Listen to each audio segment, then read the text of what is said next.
चलो जाओ यहाँ से, राशन वासन नहीं मिलेगा, पता नहीं कहाँ कहाँ चले जाते हैं सुबह सुबह दिमाग खराब करने के लिए। मशीन चल नहीं रही है, मशीन के चलने का टाइम खत्म हो गया है। हम किसी बाप के नौकर नहीं है कि यहाँ पे सुबह सुबह आके बैठ जाएंगे और है कि तुम्हें राशन देंगे, जो करना है कर लो, हम राशन वासन नहीं देंगे। ये अक्सर कोटेदारों की एक बोल होती है। जब कोटे पर आदमी अनाज लेने जाता है तो वो सोचते हैं कि हम अपने पास से दे रहे हैं, ऐसा लगता है कि वो अपने पास से दे रहे हैं। लेकिन अगर आप अपना अधिकार जानते हैं, अगर आप अपने अधिकारों के विषय में अच्छी तरीके से परिचित हैं, तो कोटेदार आपसे कांपेगा, आपसे उल्टी सीधी बातें कभी नहीं कर सकता है। हो सही कि वो आपको अनाज, आपका राशन जो है कि सबसे पहले आपको देने की कोशिश करे।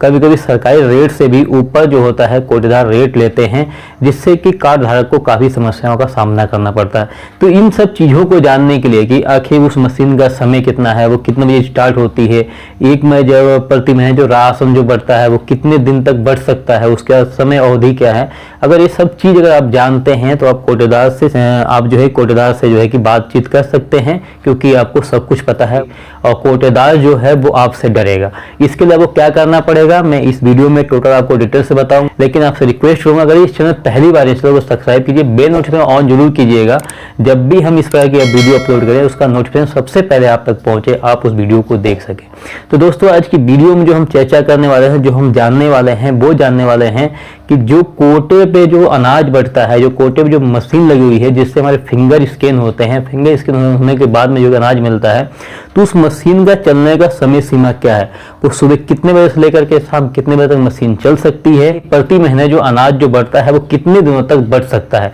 प्रति यूनिट जो है सरकार की तरफ से चावल गेहूं जो दिया जाता है वो कितना कितना दिया जाता है, ये सभी चीज़ें जो है कि आज इस वीडियो में डिस्कस करें। बस आप इस वीडियो के अंत तक बने रहिएगा। तो देखिए, जब भी आप कोटेदार जो राशन गल्ला जो होता है, जो आप समझते होंगे, जो कोटेदार जो है जहाँ कोटा होता है, जहाँ सरकारी गोदाम होते हैं जहाँ से आपको अनाज मिलता है, तो अगर उसकी जानकारी अगर आपको चाहिए तो आप क्या करेंगे, जिला पूर्ति अधिकारी, ठीक है, ओबलिक जन सूचना अधिकारी पीलीभीत, मतलब यहाँ पे क्या करेंगे, आप अपने जिले का नाम लिखेंगे, ठीक है, आप यहाँ अपने जिले का नाम लिख देंगे, ये आपका जिला हो गया, और आप जिस राज्य से हैं उसे आप यहाँ लिख देंगे, ठीक है। विषय में लिखेंगे जन सूचना अधिकार नियम 2005 के अंतर्गत सूचना उपलब्ध कराने के संबंध में प्रार्थना पत्र, ठीक है। ये आपका लिखना बहुत जरूरी है, क्योंकि जो आपका जो सूचना मिलता है वो जन सूचना अधिकार नियम 2005 के अंतर्गत ही आपको प्राप्त होता है। और सूचना अगर आपका विभाग सही से आपको पता है तो 30 दिन में ही मिल जाएगा। अगर विभाग नहीं पता है आपको तो 35 दिन का समय जो है कि सूचना प्राप्त होने में लगता है। अब होगा महोदय सविनय निवेदन इस प्रकार है कि प्रार्थी, यानी प्रार्थी जो व्यक्ति सूचना चाहता है, जो व्यक्ति ये पत्र लिख रहे हैं, उनका यहाँ नाम आ जाएगा, आपके पिताजी का नाम है, यहाँ आपका गांव आ जाएगा, यहाँ आपका पोस्ट, यहाँ जिला आ जाएगा, का निवासी है। प्रार्थी हमें ग्राम पंचायत में कोटा यानी सरकारी गल्ला गोदाम के विषय में निम्न बिंदुओं पर सूचना प्राप्त करना चाहता है। अब आप यहाँ पे क्या करेंगे, आपके जो भी आप सूचना प्राप्त करना चाहते हैं उसका पहले से आप बिंदुओं को तैयार कर लें, ठीक है, कि आपके बिंदु क्या क्या हैं, आप किस किस टॉपिक पे जो है कि सूचना प्राप्त करना चाहते हैं, तो उसको आप सावधानी पूर्वक पहले से ही तैयार करके रखें, ठीक है। अब यहाँ पे आता है, मान लीजिए हमने नंबर 1 पॉइंट पे लिखा है ग्राम बघनेरा बघनेरी, ठीक है, ग्राम बघनेरा बघनेरी के कोटेदार, ग्राम बघनेरा बघनेरी के कोटेदार जो EPOS जो मशीन होती है जिसपे आप का फिंगर लगता है, उसके बाद में जो अनाज मिलता है उसे बोलते हैं EPOS, ठीक है, यानी इलेक्ट्रॉनिक पॉइंट ऑफ सेल, ठीक,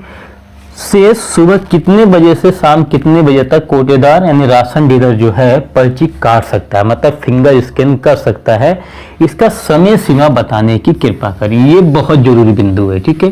क्योंकि ये अक्सर जो बहाने होते हैं कोटेदार के, यही बहाने होते हैं कि मशीन काम नहीं कर रही है, मशीन क्या बोलते हैं सर्वर डाउन हो चुका है, या राशन बांटने का दिन अब नहीं है, अब समय उसका पूरा हो चुका है, ठीक है। तो ये आपका पॉइंट बहुत ही महत्वपूर्ण है, इस पॉइंट पे आप जो है कि इस पॉइंट को आप जरूर लिख सकते हैं। दूसरा पॉइंट आपको आता है सरकार प्रति यूनिट कितना चावल व गेहूं देती है, तथा चावल और गेहूं का कोटे यानी सरकारी गल्ला दुकान पर राशन कार्ड धारक के द्वारा मूल्य कितना चुकाना होता है। ये क्या है कि कुछ लोग जाते हैं कहते हैं सिर्फ हम गेहूं दे दीजिए, कुछ लोग कहते हैं हमें सिर्फ चावल दे दीजिए, और कुछ लोगों को मिलता भी नहीं है, ठीक है। कभी कभी ऐसा भी होता है कुछ लोगों को मिलता भी नहीं है, बोल देते हैं इस समय सीमा, मतलब वही यहाँ पे मशीनों का एक जो है कि बहाना बना देते हैं कि समय सीमा से समाप्त हो चुका है, ठीक। तो यहाँ पे आप ये भी आप सरकार प्रति यूनिट कितना चावल व गेहूं देती है, तथा चावल और गेहूं का कोटे यानी सरकारी गल्ला दुकान पर राशन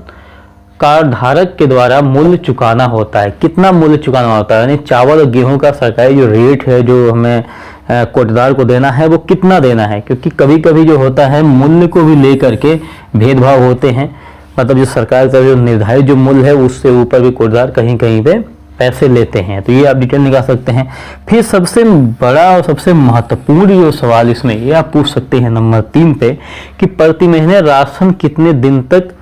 जो है कि वितरित होता है, कितने दिन तक वितरित होता है। ठीक है,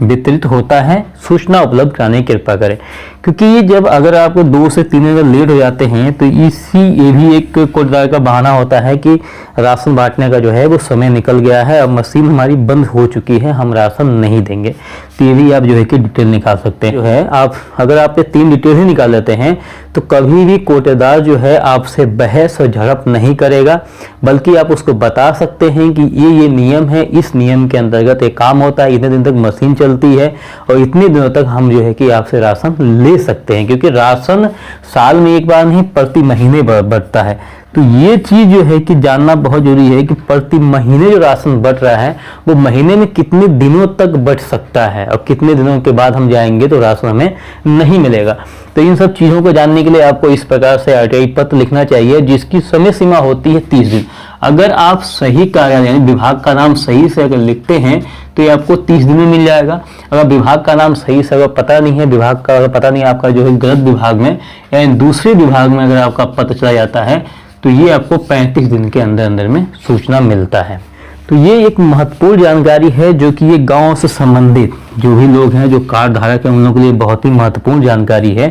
तो मैं आपसे रिक्वेस्ट करूँगा कि इस वीडियो को अपने दोस्तों के साथ भी शेयर कीजिए। साथ ही अगर वीडियो अच्छी लगी हो, जानकारी आप लोगों को बहुत ही महत्वपूर्ण हो, ऐसा लगे जानकारी बहुत महत्वपूर्ण है, तो चैनल को सब्सक्राइब करना बिल्कुल ना भूलें। मिलते हैं नेक्स्ट वीडियो में किसी बेहतरीन टॉपिक के साथ में, तब तक के लिए जय हिंद।